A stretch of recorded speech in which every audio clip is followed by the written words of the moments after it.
research interests which include asset liability management, country risk analysis, derivatives, foreign exchange risk management, treasury management, corporate valuation, credit ratings and financial crisis, currency correlation and corporate governance. She has completed a number of projects sanctioned by national bodies like UGC, RBI, ICSSR, SAIL and University of Delhi. Ma'am has published several research papers in international and national journals of repute and has presented papers globally in the field of banking and finance. She has authored 4 books, namely Multinational Financial Management, Management Accounting, Management of Financial Institutions, and a book on corporate finance for NIIT, for MBA participants for ITT USA. Ma'am has co-authored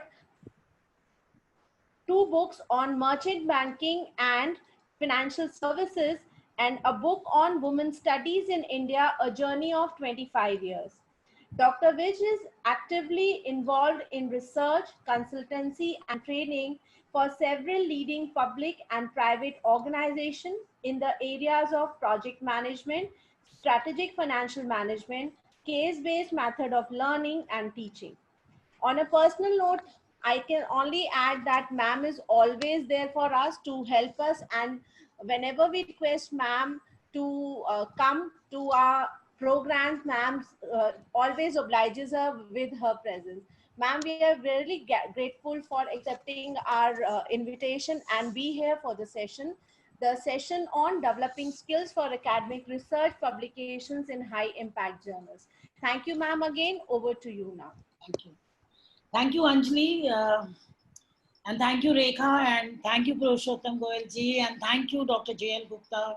Let me tell you, I think the pleasure is mine. I would never let go of an opportunity, and if it's a program organized by your team, I think I always feel I have to be a part of it. So it's as much your program as mine. So that's the thought, Anjali, and Rekha has always been a very, very dear friend. So that's what I could say about the organizers. But yes, let me start off with our, the last day today for you. So quite a relief for a lot of, participants who have been there every day. Now, what does it take to publish in high impact journals? Let me also modify it as, what does it take to publish in any journal?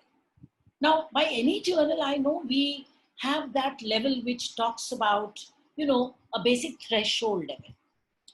But let me start by saying, if you do not have the passion for reading, you do not have the time to write.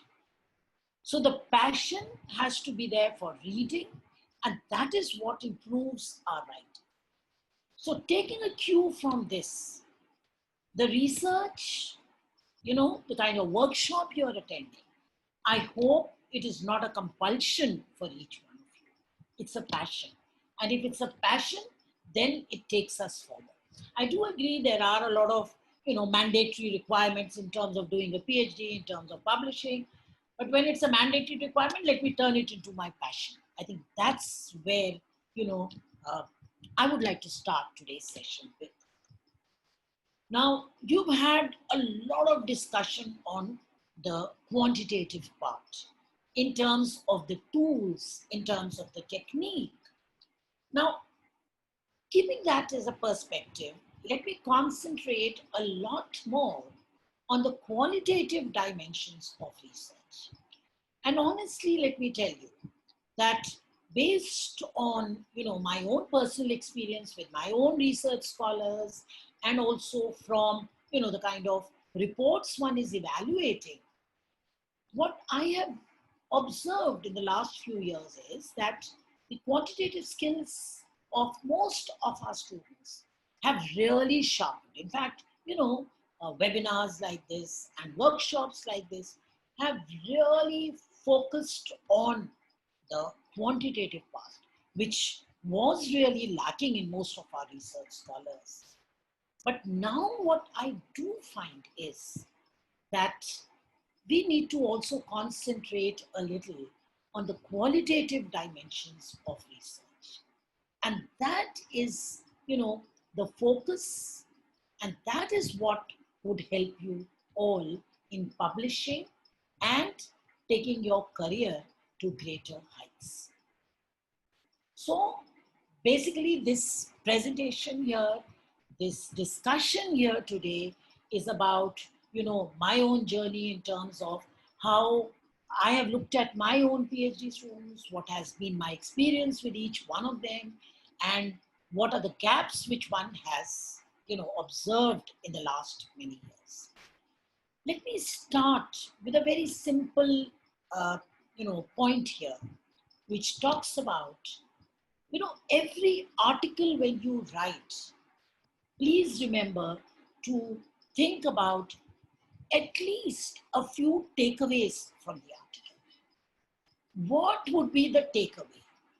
And the takeaway in terms of academicians, policymakers, and who else is interested in reading my article.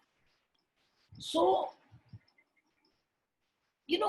the whole focus should be think of your research topic and try and find out at least 3 to 4 research questions and who would be interested in reading that article.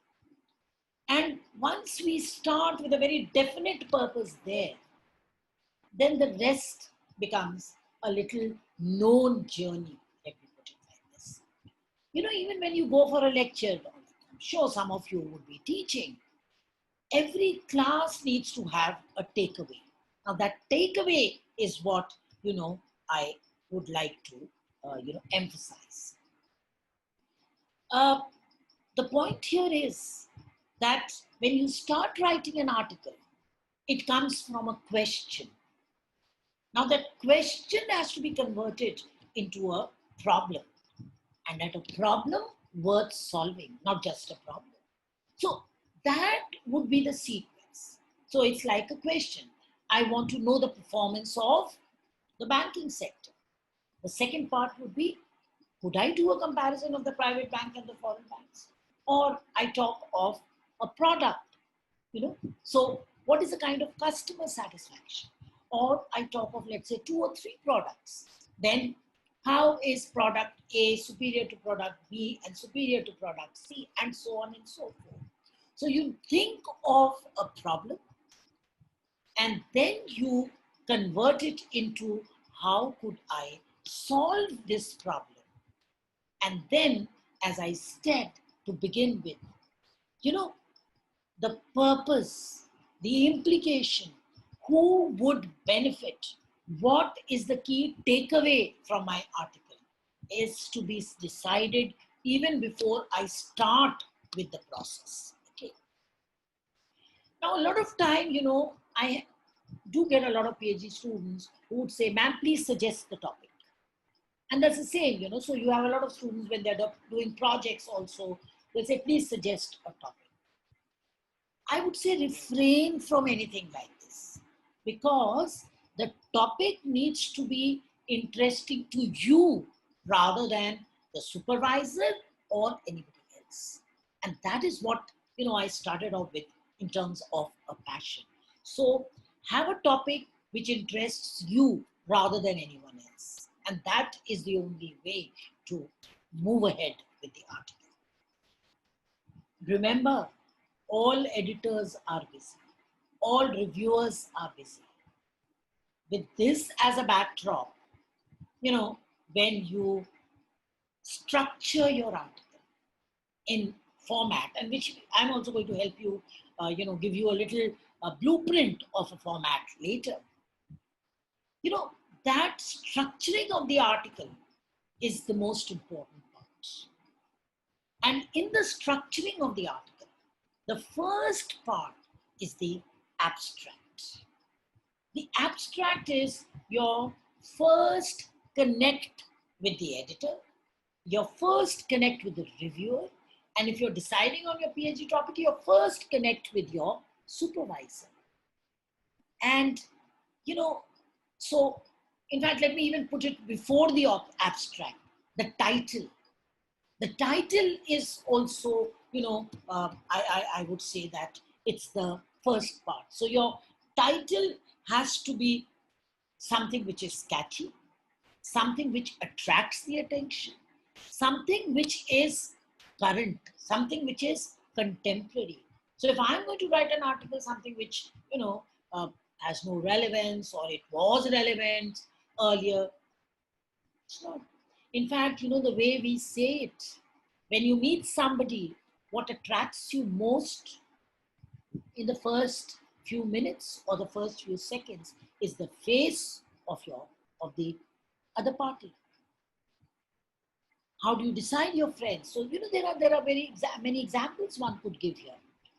Similarly, when you talk of an article, the abstract and the title works as the face of the article. And our endeavor should be to make it as attractive as possible. So the title has to be catchy. The title should justify my work. And at the same time, it should be, you know, it should be reflective of what we are trying to do. Once you're done with the title, then we talk about the abstract. Now, the abstract is, you know, like a summary of what you have done. So, you know, the abstract should list a little about the importance. It should also list, or I would say it should give a flavor about what your results have been. The idea is the editors need to get interested in reading how you have reached this conclusion. There are questions like how long should an abstract be? I really don't want to comment on that, but yes, we do understand that an abstract, you know, should be about 15 to 20 lines, or I mean, I would not like to comment on that too much, but yes, it should be long enough to give a summary of what I intend to do. Now, this is again a very important dimension of any doctoral work or an article. Had we, you know, if we were having a face-to-face kind of an interaction, I'd have really loved to look, I mean, to observe your, you know, your views on this. When should the introduction be written? Any guess? You would say, I should write the introduction first. I should write the introduction last, because the introduction will be giving me a gist of my article. It'll be giving me the significance, it'll be giving me the purpose, who is interested in my article. My advice to you here would be the introduction should be written first, but finished last. And that would be the right way to give a complete flavor of the article which you are writing. I'll just, you know, take you through the important, you know, aspects in any article. So you talk about a literature survey. A lot of us may or may not give the required importance to the literature survey. One has found out, one has understood, and practice has told us that literature survey is the, I would say again, the fulcrum on which your entire article rests. You know, the literature survey. Excuse me, ma'am. Sure. Excuse me, ma'am. Yeah, sure. Ma'am वो view को जरा ma'am full view slide show का कर दीजिए ma'am. It's not full view. Okay, wait. No, ma'am. Okay. Ma'am, some of the participants are requesting. That's why I asked. Okay. No, that's fine. Let me just. Why? Go on view, man. View, upper okay. Band. View. File, view, edit. Edit, man. No, view. Slide show, man. Wait. Ma'am, नीचे ये red वाले उस पे, ma'am. Oh, yes, ma'am. Slide show? Yeah. Yes, ma'am. Okay. Sorry, Yes, ma'am. I should have done that earlier. But Thank you, ma'am. Now it's fine. Thank you. Okay.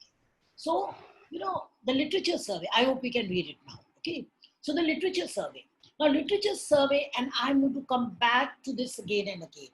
Literature survey is, I would say, as I just said, the base on which my entire analysis rests, And there are many dimensions of literature survey, and each one would you understand. And the questions would be how to write, what to write, should I put it in the form of a table, should I examine all papers? No, the answer is absolutely you should, unless it's a seminal work. In today's context, your the literature survey should relate to let's say the last 20 years papers, the last 25 years. So let me not comment on that. But the point is, I hear a lot of scholars saying, I've examined 50 papers, I've examined 100 papers. It's not important to examine 50 or 100. If you can thoroughly read 4 articles, 4 review of literature, I think, it will give you a head start of how to go ahead. Now, I'm very sensitive about the literature survey because, many times, in fact, I do remember even when I was doing my doctoral work, my guide made me do literature survey for 6 months. And I realized, oh my, is it wasting time? Am I doing the right stuff? But once you are thoroughly doing the literature survey, I think that helps you in, the writing part of your article. And this is what I come back to once again when, I discuss the questionnaire survey part or the questionnaire preparation part with you. So I'm sure each one of you understands, you arrange your work, but I would say tabular is not the right way. You can give that as an add-on, but the ascending order or the descending order, whatever you want to use. And I've seen a lot of scholars. So if I have 4 objectives, if I have 2 objectives, and if I can divide my literature survey according to the objectives, I think that also could be a great idea. So you need to, do a thorough study and sequence it well. And do remember that literature survey is an important piece. So let's not just say, okay, I can do anything in literature survey. It's an important piece. At least I, as a reviewer, always give a lot of importance to literature survey. And then, literature survey leads me to my research gaps. And if you just do a literature survey without research gaps, I think it really will take the whole purpose out of your article. So you need to identify the research gaps before you go ahead. Let me again now and go to the second part of my, or I would say the third part. So the first part is my introduction, then my literature survey, and then my methodology. And in methodology, it's all about the data sources, it's all about the techniques, it's all about the tools. And my advice to a lot of my scholars here is always that if you are using any of the quantitative techniques, don't really give them here in your text as how you derived this equation or you derived this methodology, because a lot of the techniques which you use are well established now. So let that go as an annexure if the model you are used is required. What needs to come in the text is the data I've used, the variables I've used. And here, let me help you understand. A lot of variables which you use, you can't just spring them as a surprise to your reviewer or to your guide. A lot of these variables need to be justified from my literature survey. So that is where, the literature survey will help me identify. So if there are, let's say, 10 variables which are identified in literature, I'll say, okay, I pick up 6. I do not, take up these 4. And then whatever justification you want to give. Now, let me just help you understand. So the data part, all that is factual. But, if you delve a little into this primary and secondary data. My, advice or my, concern always remains here is that we need to try and see if we can use both in our analysis. So in an article, it's fine if I use just quantitative, but in a doctoral work, it'll be great if you could use both primary and secondary data. So now if I go back to my topic, so when you're selecting the topic and you're doing review of literature, please see the availability of data. For how many years can I have the data? Is it time series? How will I be able to collect the data? Okay. So remember, it's the data which will help to answer your questions. And that is where, this part becomes really relevant. Let me go a little into the questionnaire preparation, because again, this has been my understanding that a lot of, my students, and, when I look back, when you're writing a research article also, questionnaire preparation is an important part. Because when I'm preparing the questionnaire, the scholar may or may not take into account that he has to also analyze this questionnaire.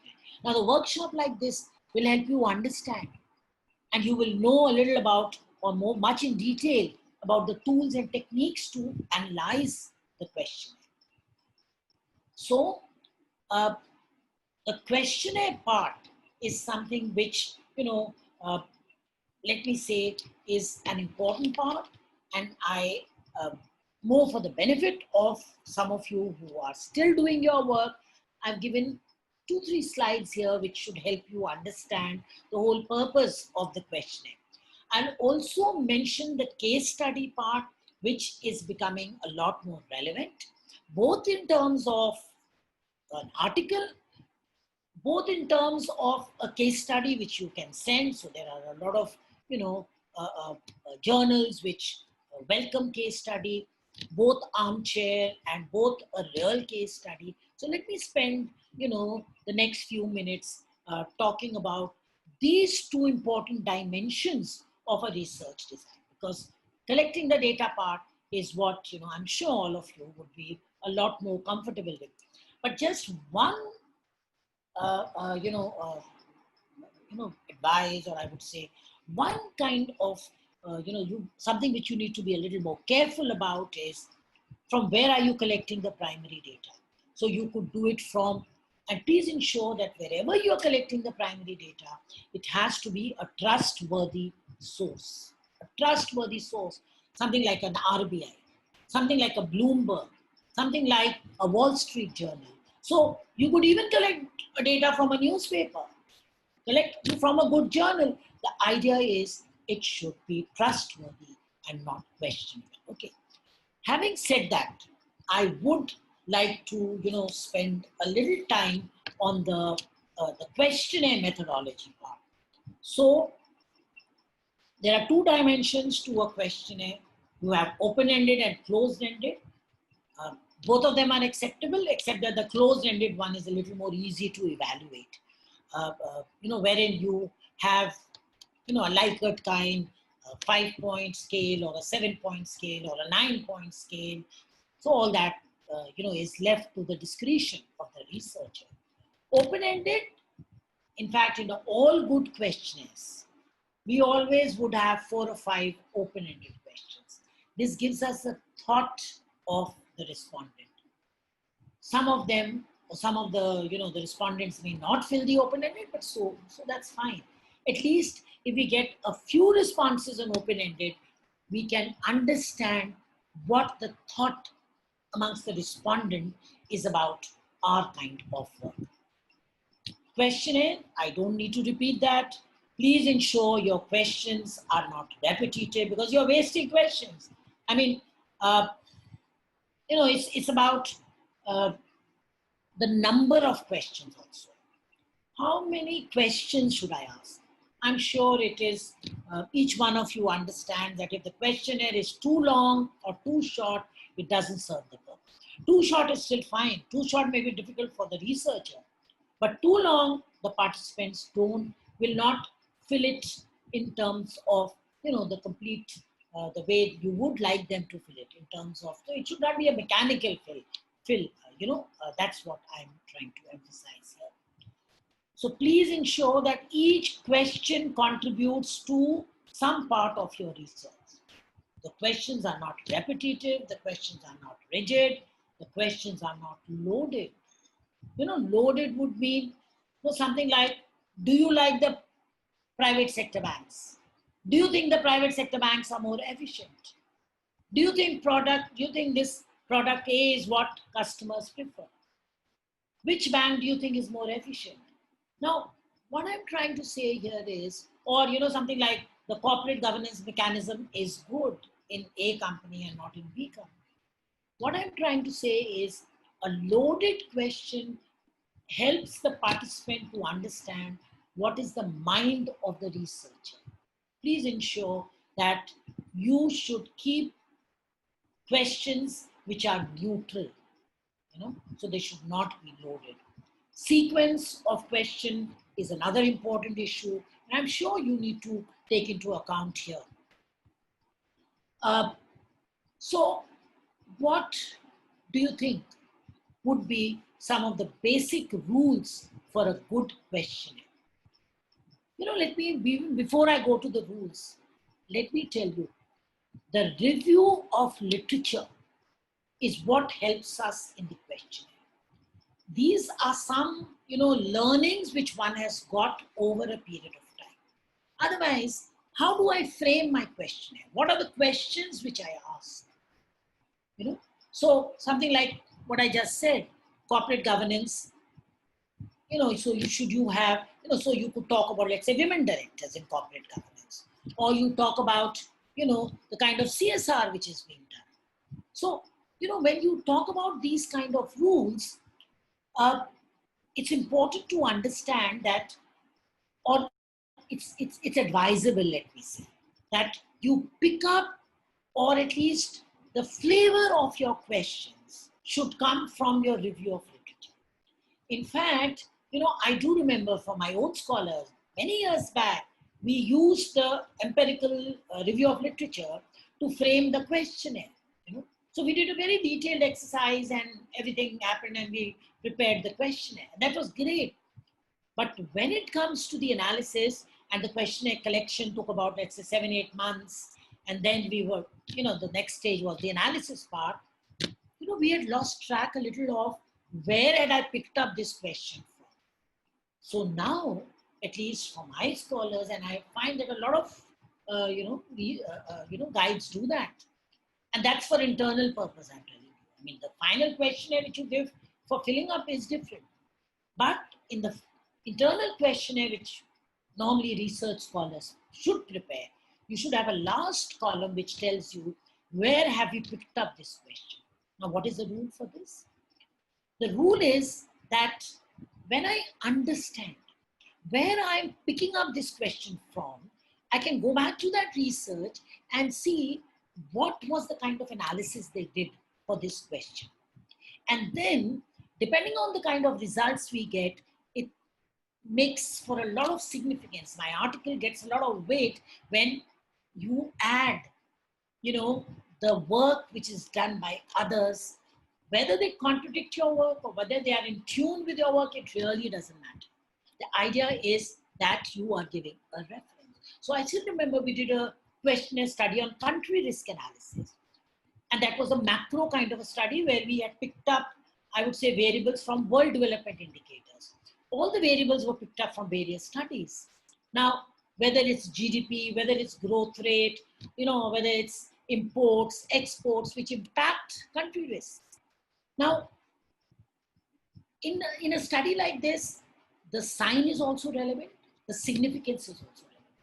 So you do, and in fact, in our study, we found sometimes the signs were not as per what empirical literature was telling us. So if empirical study said that country risk is positively related, like political risk is positively related to GDP, your study or my study would say it's negatively related. We don't have to fudge the data there. We just have to say, okay, this is, like an aberration in our study. And that is completely acceptable. So you'll find that some results will be in tune with empirical literature, some results will not be in tune with empirical literature. Both of them are perfectly okay. Like, I remember a questionnaire we had done for foreign exchange risk management also. And there also, we found that some results in tune with literature, some results not in tune with literature. But the whole point which I'm trying to make here is the analysis is what the reviewer is looking for. The analysis is what an examiner is looking for. And that is what you need to justify in your work. So now when you prepare a questionnaire, have a column which talks about the sign or the study or what should be the result. And then, it becomes easier to analyze whatever you have, whatever your results say. Having said this, let me also give you 3 or 4 basic rules for the preparation of the questionnaire. You should start with the purpose of the questionnaire. No uncomfortable questions, which I've emphasized earlier. The other part which I always emphasize is the demographics. A lot of us don't give the required importance to the demographics. So it could be in terms of age group, it could be in terms of salary structure, it could be in terms of gender, it could be in terms of any other variable.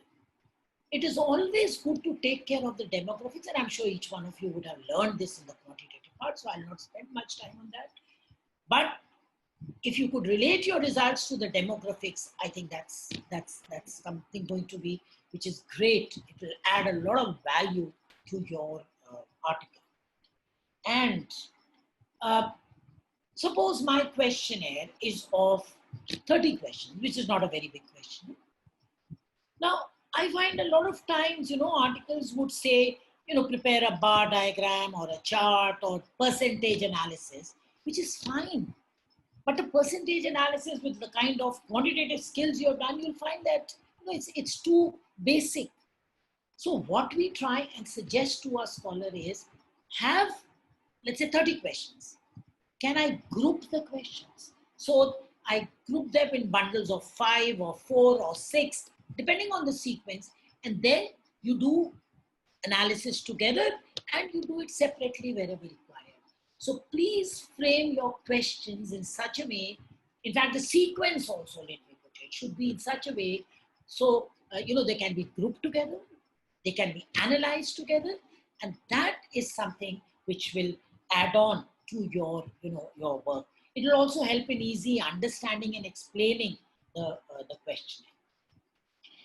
And I always suggest, please ensure that, your wordings are not tough. So you could be very technical, but all your participants, so unless you have a very focused kind of, questionnaire, your participants and your respondents are all very focused, then it is a different story. But a lot of times when we get the questionnaire filled, the educational qualification also could be a little different. So that is where I would suggest that you have to word your questions also in a language which is non-technical, Then I will really not go into the, this is how I would suggest. In fact, that's what I thought, having done a lot of quantitative part, let me suggest a little the qualitative dimension of the research. And in a qualitative dimension, there are 2 important parts, questionnaire and case study. And I'm going to emphasize a little on the case study also now. So this is what we just discussed. You explain the questionnaire, you don't ask uncomfortable questions, and you have a clear structure, and so on and so forth.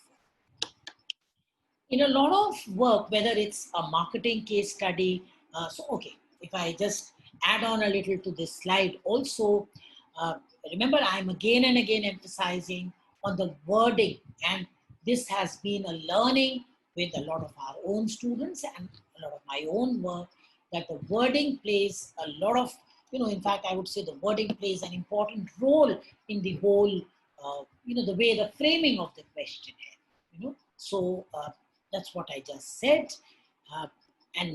So this is like about, the scaling part, which I'm not going to go into details. All of us understand the importance of the pilot survey, which you need to do. And then you have to have a clause which says it's a confidential clause. So this is like, I just thought, let me show to you in terms of a screen what should be the starting of the question. Because I find a lot of times, you'll just start with the demographics, or you'll start with question 1, 2, 3, 4, whatever. It should not be like that. In fact, please remember, you have to help the participants, the respondents, understand what the questionnaire is all about. So I have put it on the screen, wherein the first 5, 6 lines tell the respondents about my work. Then it's always a good idea to divide it into, sections. And then in front of each section, or as a generic kind of information, we explain what each one of them is for. Please remember, you understand your questionnaire, you have prepared the question, the respondents are not. They don't know what's there in your mind. What would you like to find out? Let me go to the second part of the analysis part, which is the case study. In fact, when you are doing a questionnaire survey, it's always good to do an in-depth study of, 1 or 2 dimensions. This will also help you in writing a case study. And the way things are, we all have started using case study as a good method of teaching in the class. So, the way they say, where do you learn swimming? You learn swimming in a swimming pool. I can, really not make you learn swimming, in a virtual kind of an environment. So the same is true. Where do you learn actual management situations? You would only learn them through a case study. And how do you learn them through a case study? You learn them by doing it yourself. So, you need to, you can add on a section, I would say. And this is about a doctoral work or an article which only, you were just writing a case study. Remember, when you're talking of a case study, it could be both armchair and it could be the real-time data.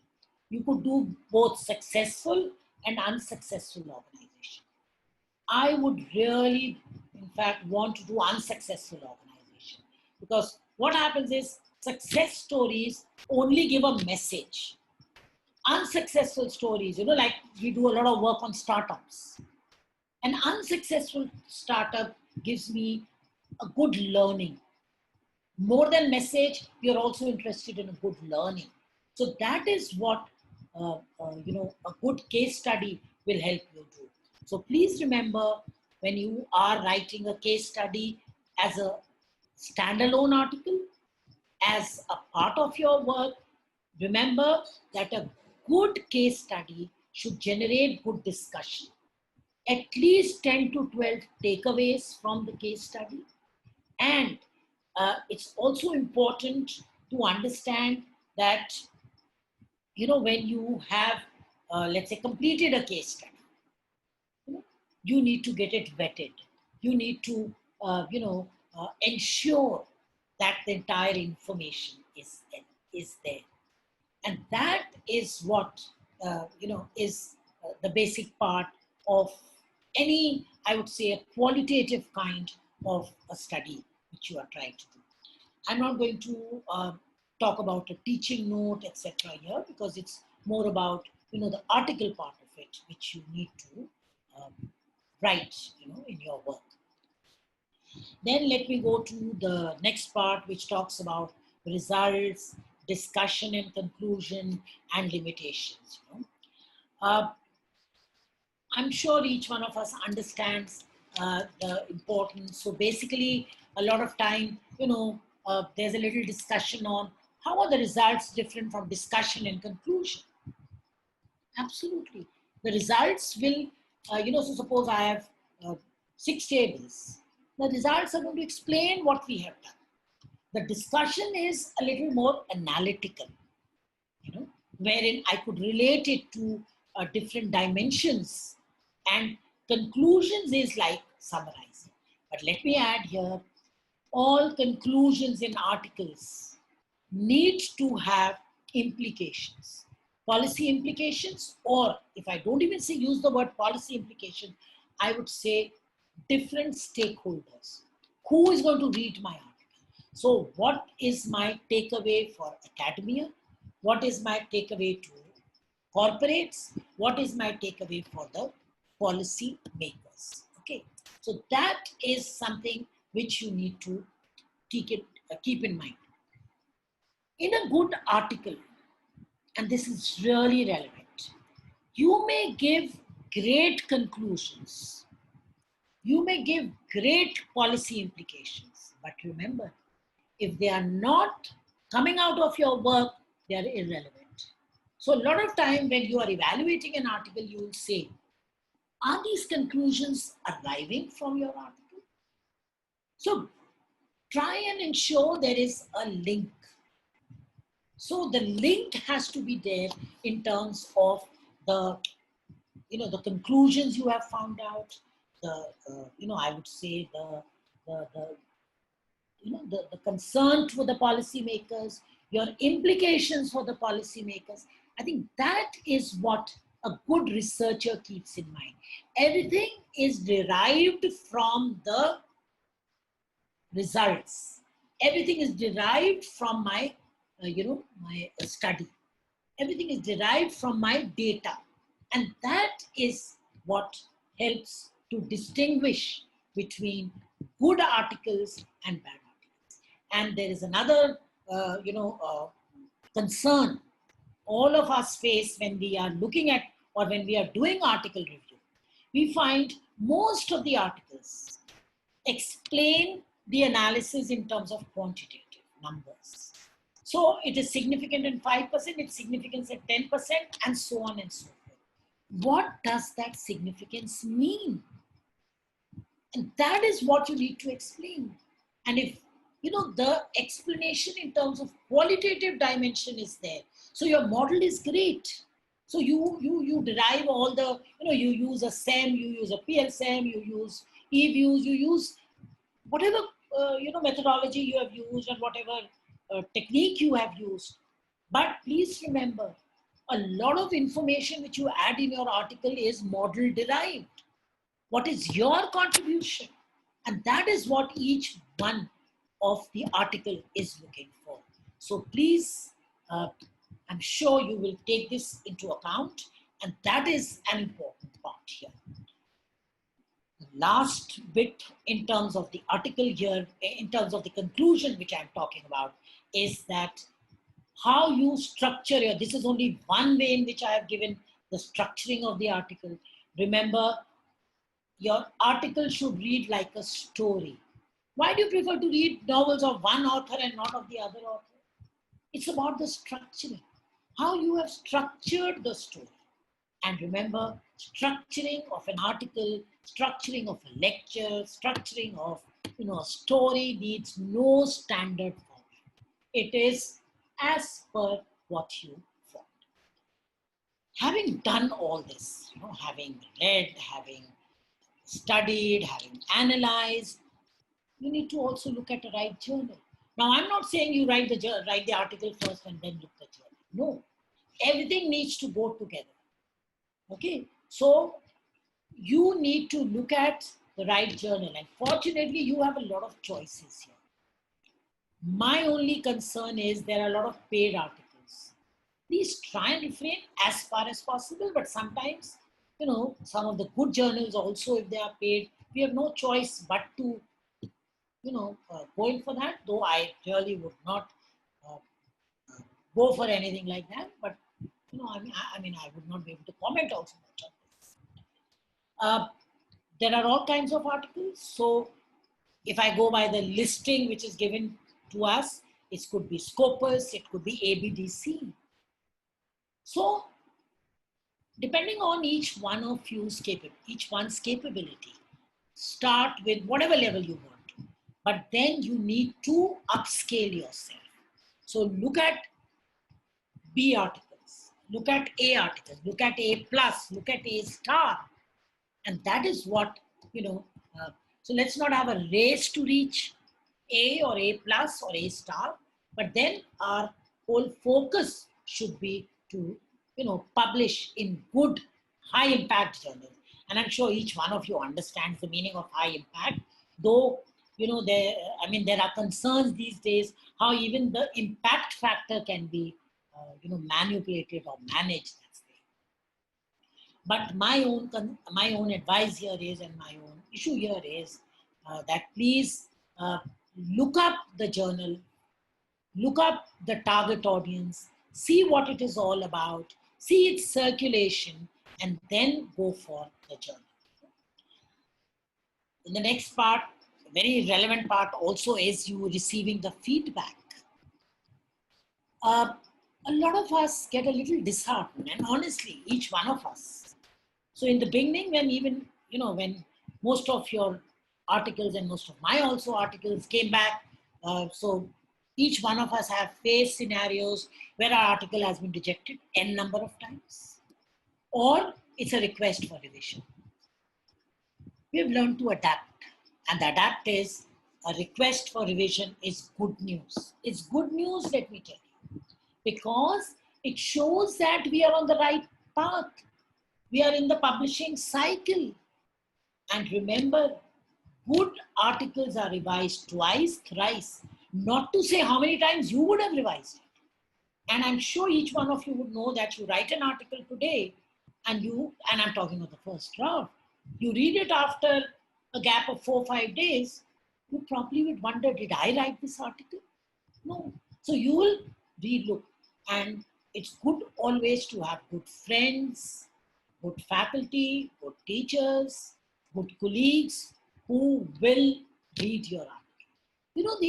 The advantage, if I'm finance, let me have somebody from the marketing, somebody from HR, somebody from OR reading my article. Because if he or she can understand my article, then the reviewer can also understand my article. So please don't panic. Each one of us, even at this level, any level, all of us get, revision news, we get rejections, but then this is good news. So that is where, you need to appreciate it. In fact, even in good conferences, they give good comments. So the good comments, so that's what, you need to distinguish the way I'm saying for articles. So some of the comments may be discouraging, but remember, they're not for you as a person. They're for you as your articles. So please take that in the positive way. You are about to embark on a great career. So that is where, you will need to look at the feedback which you receive. So how do you write a good research paper? I mean, there can be many perspectives to this, this question, I would say. I'm talking a little from my own personal experience. I find that keep the paras short. Keep your English simple, because that is what will help each one of us. And the only mantra, if I would say, to write a good research paper is to practice, practice, and only practice. And that's the only way, So if you write, so, even when you're doing a review of literature, you're just reading, no, it doesn't help. Please pick up a pen and a paper and write. And that is what helps each one of us, to come up with a great piece of writing. Okay. So you have to read, you have to revise, and you have to repeat. And as I said in the beginning, or in fact, it's something which I would also like to re-emphasize again. Article is no start to finish. there is a process, there are steps, and that is what, is the whole purpose behind this. And one more, thought which has just come to my mind before I go to this whole process of article review is that, the way you are structuring your sentence is very important. The first sentence linked to the second to the third. Your first and second sentence, apart from the weaving together, it has to make the reader interested, so that you have to keep him hooked on. And that is the simple rule. Okay. Now, these are some of the questions which all article reviewers will ask, all thesis, examiners will ask. Is there? So, they're there, you can read, and I'm sure, you will appreciate with each one of them. The whole purpose of giving this here for you here is that when you are writing the article, it can be both a backward and a forward exercise. So let us look at what the reviewers are also doing. Because what your reviewers are wanting is what you need to put in the article. And in a very indirect way, they are the steps to a good article. So what kind of contribution? Now, if I look at the third point here, does the paper contain new and significant information? This should be something like a takeaway which I start with. So even before you delve into an article, look at the kind of contribution your article is making. If there are lots of articles in the present context on the area where you're writing, forget about it. The kind of scenario we are in, you need to look at that. And incidentally, when I'm talking of the current scenario, we are in a very difficult kind of a scenario today. So it's a pandemic. And, when one is reading on articles on pandemic, I've been coming across word which says creative pandemic. And that's a very interesting word. A creative pandemic is how do you use the current scenario to create value, to generate value. So the current scenario you can use to generate value in terms of what will be the impact. So before the importance goes up, come up with an article. How will the current scenario impact whatever is interesting to you? Let's say impact on banks, impacts on the FMCG sector, impacts on the other sector, impact on employment. You could pick up any area which interests you here. So these are the, again, I put in whatever I thought was relevant, and these are again, if you find the whole review process, you will find all these are questions which are always asked, but your article may be great. You have done completely new methodology, completely a new kind of, what should I say, quantitative technique. But if your English is not flowing, if there are grammatical errors, if there are English editing errors, you will not be forgiven. So please take into account, and that is the reason why we say read your paper 3 times, 4 times. No English grammatical error is acceptable under any circumstance. And that is, again, an important part. Then the references is also when you, please ensure all the references given in the text are referred at the end. They are structured in an APA format or whatever format you, are familiar with.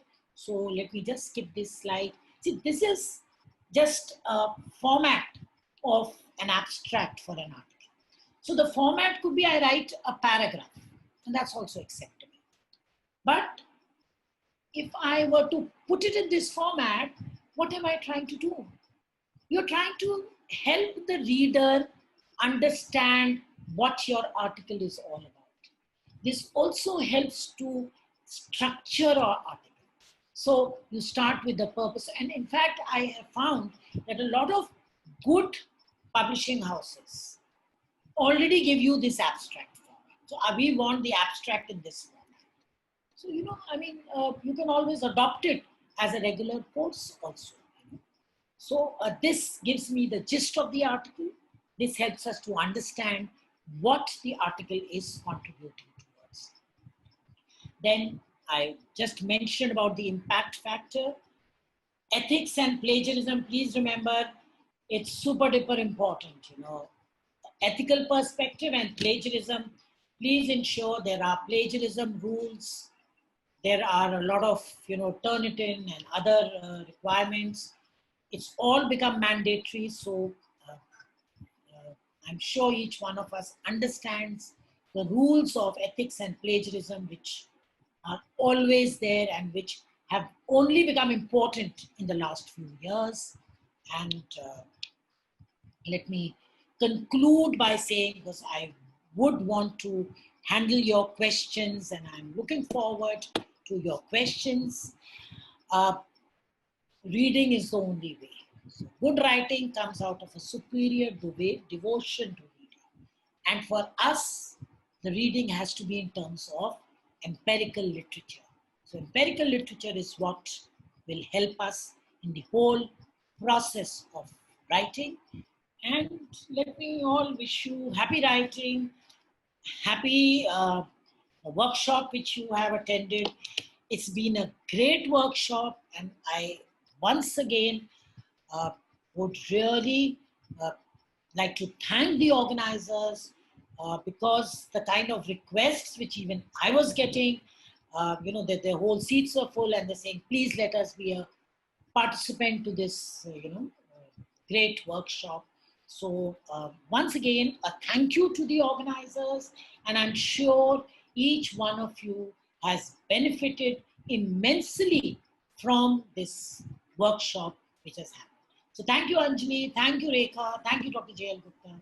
Thank you, ma'am, for all the good words and compliments, ma'am. Ma'am, there's a question by Dr. Meenakshi Mishra, ma'am. She is asking that how many keywords can we have? Okay. So, Meenakshi, there is no rule, but I always find about 6 or 7 or 8, anything between 6 to 8. But there are no standard rules. But if I were to put just 4, it would be a little less. And in any case, keywords is about, how people will key in that word and your article will, be read. So I think about 7, 8, 9 is good enough. So that's my suggestion to you. But yeah, too long a number also is accepted. But I've seen it in, like an Emerald journal and 1 or 2 other journals. They talk about 7 or 8. They talk about 7 or 8.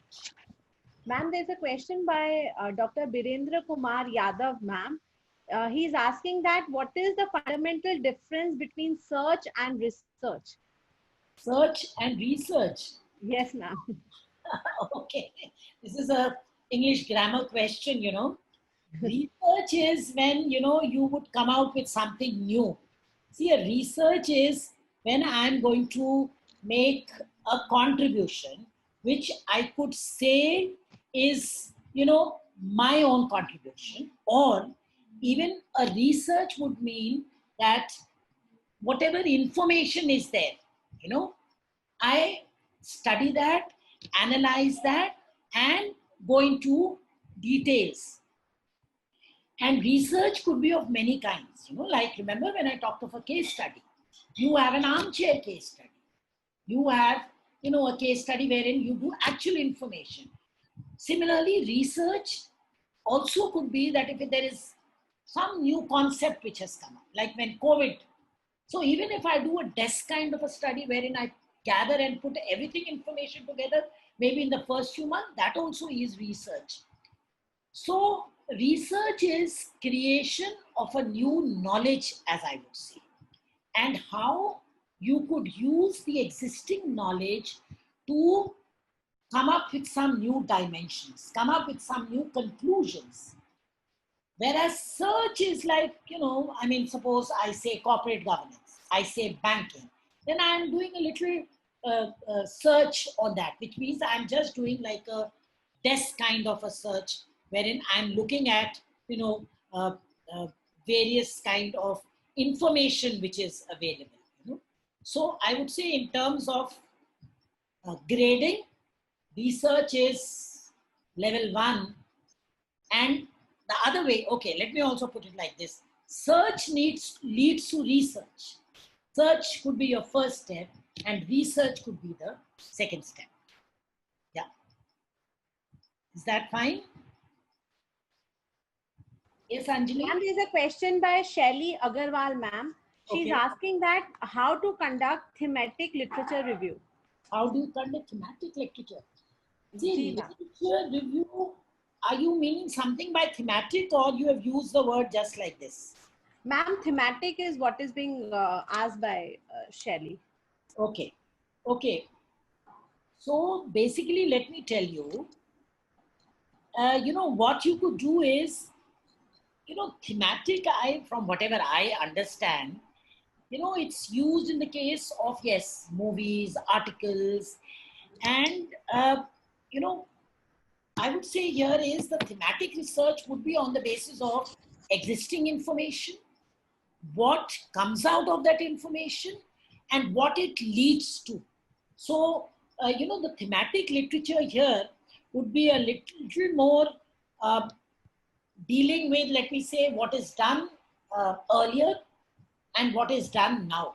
So that is what. So I'm using the word in a, I would say, in a little more uh, chronological way. In fact, thematic is a little more chronological way in which we understand the word in English literature, I would say. Ma'am, that is what the next question that is being asked by Roop Rekha Bakshi, that what should be the sequence of the question literature review in order to improve the quality of paper?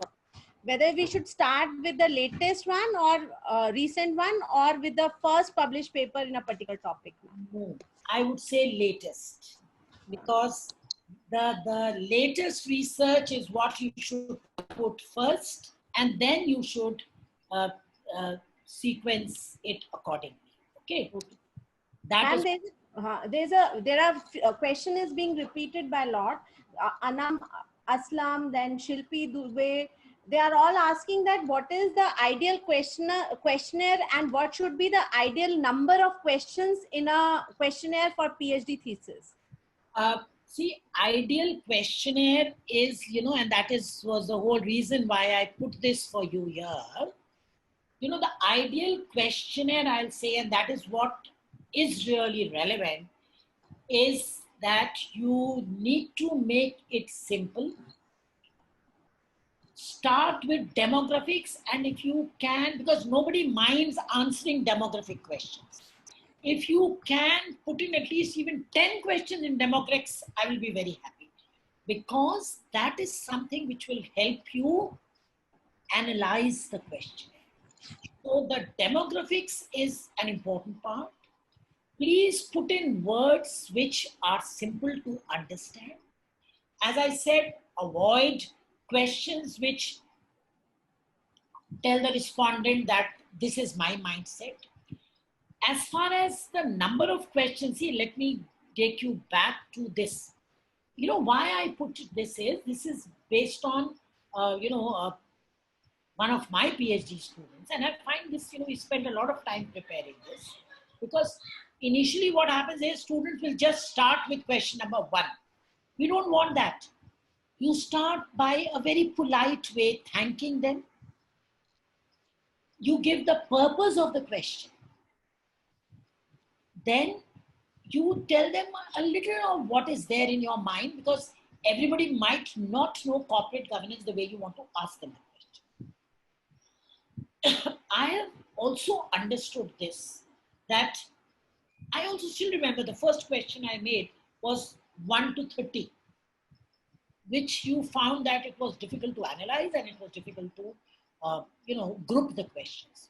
So the number of questions can be from 30 to 40 also, but it all depends on if you have a Likert kind of a scale or a ranking scale or some other scale which you are using. So if they are basically tick mark or rank, you can go up to 40. But remember, there are no clear rules, but too long or too short will not get you the required information. But yes, I would again repeat, please divide your questionnaire into 3 sections or 4 sections or 5. Don't let it be too many sections also. But the idea of dividing into section is it shows your clarity of mind. It also shows the clarity of your objectives.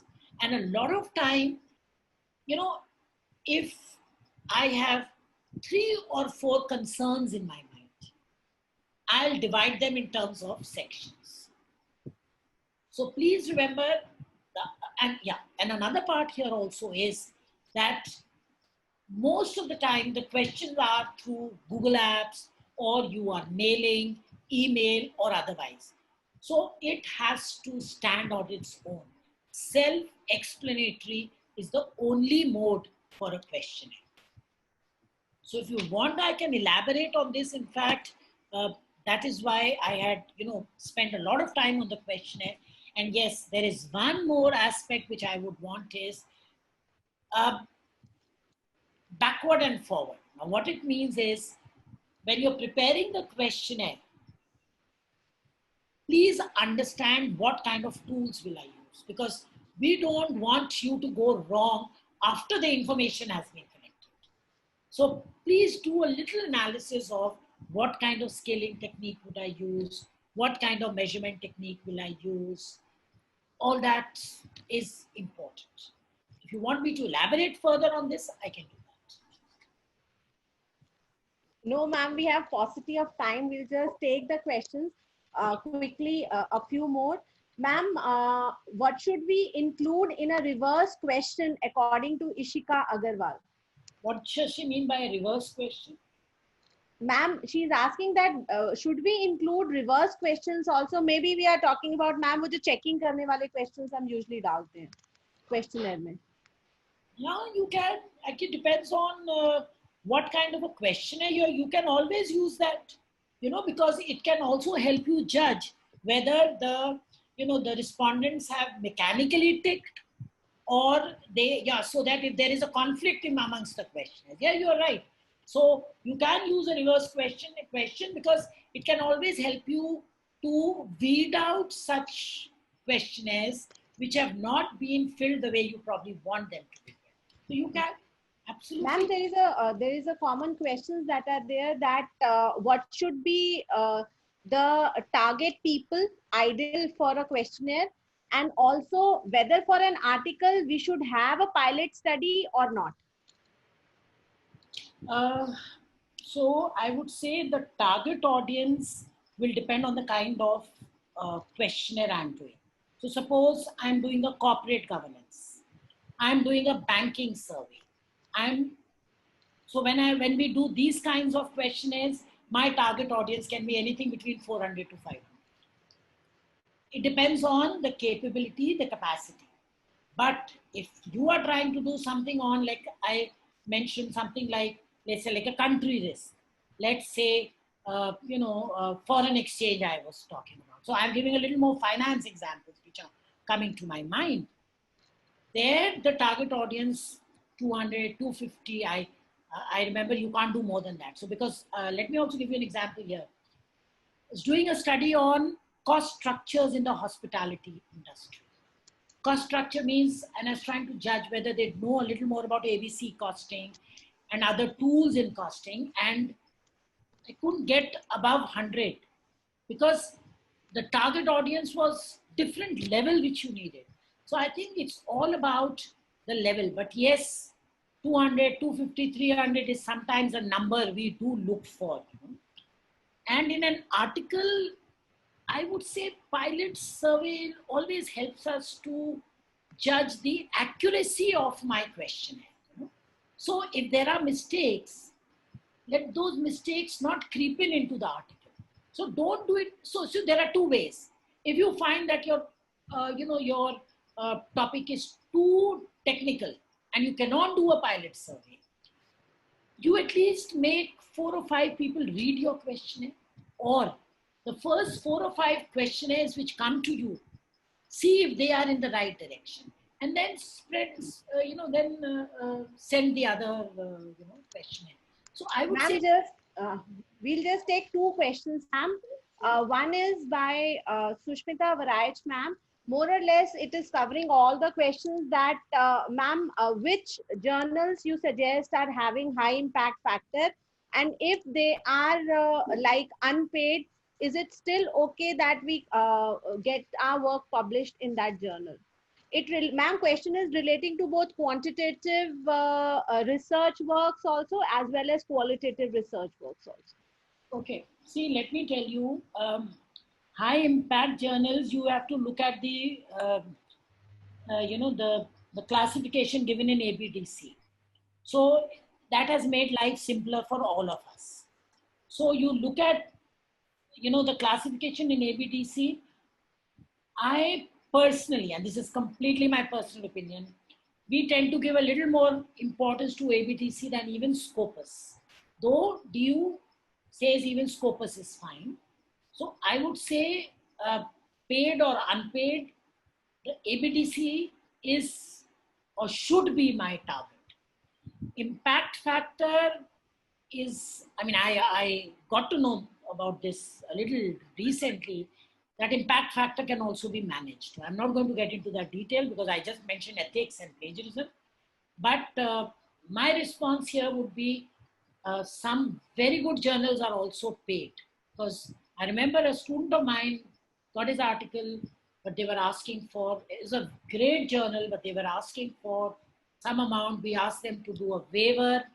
Even after the waiver, it was impossible to pay that money. So we had to let go.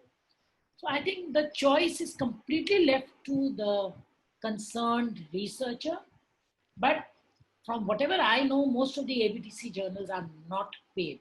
That's but I can stand corrected because what happens, at various levels is very difficult to predict. But go for this ABDC classification, I think. That's exactly what will give you the high impact journals. Ma'am, I just request you to quickly summarize the highlights or the points we should keep in mind while you are putting on introduction and literature review. Especially, ma'am, the size of the same. Introduction and literature review, ma'am.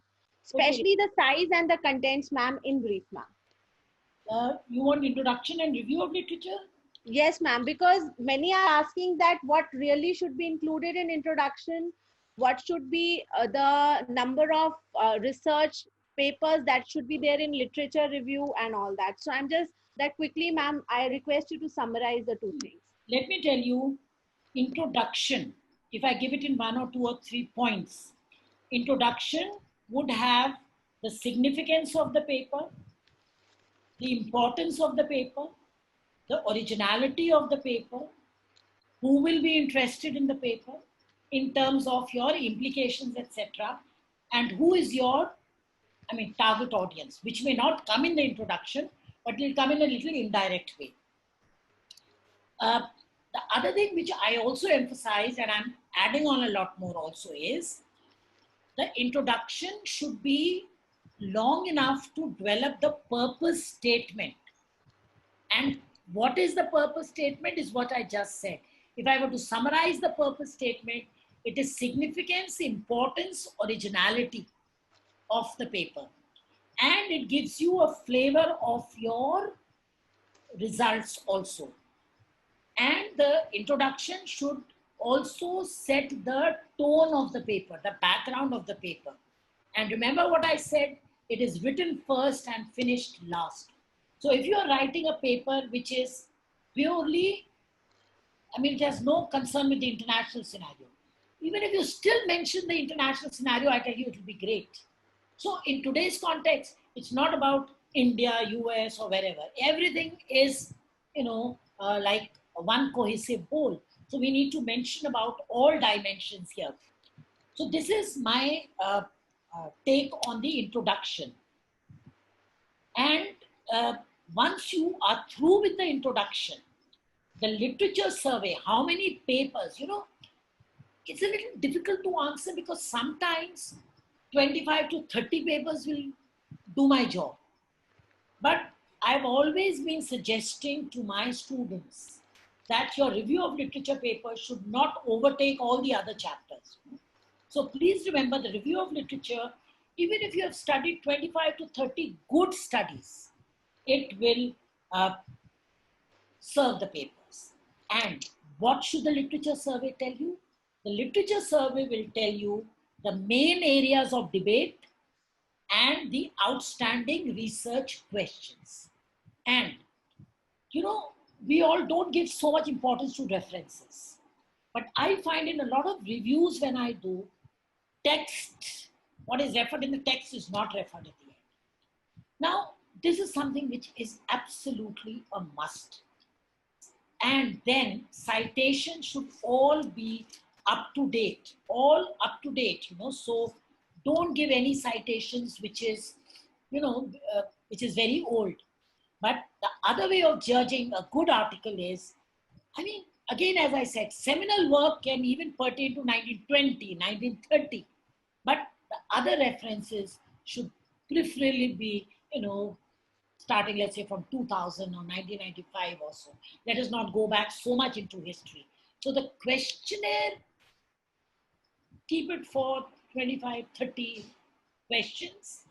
But please remember, do a division, do a section, and in front of each section, explain in 2 lines. So remember what I showed you? Even if you have done an explanation there, please do a 2-line explanation in front of the section. And I'm again repeating it because this is a mistake which one has learned the hard way. When you prepare a questionnaire for your own purpose, you do prepare a Likert scale, but at the right-hand side, have a column which scribbles down your notes. Where have you taken this question from? And remember to pick up questions from the review of literature. Pick up most of your questions. I'm not saying it's true for all, but I find for a lot of studies, if you pick up questions from the review of literature, it helps in the analysis, it helps in building up the research gap, it helps in your final analysis and conclusion. So this is my response, Anjali. Thank you, ma'am. Just one last question, ma'am. What is the difference between references and bibliography? Always being asked, ma'am.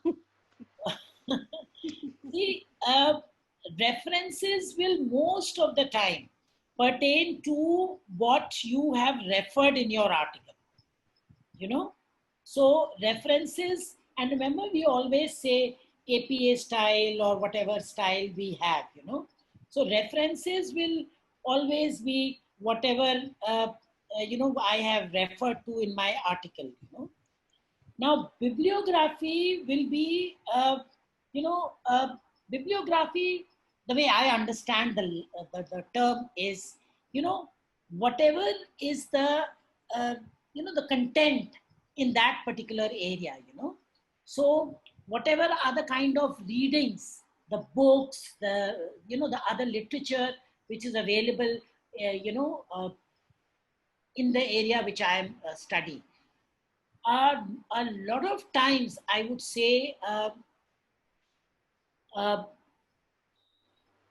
typically and technically may or may not distinguish, but to just give you one point of difference, bibliography will be a list of, I would say, sources, other references which you have used for researching your work.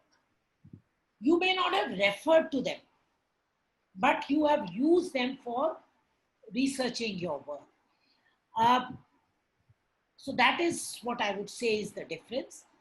And bibliography can even give me the names of, let's say there's a book, there's an article, which I've used as a background, but I have not mentioned it in my work. So I can use that as a bibliography. That is my understanding, of the two terms.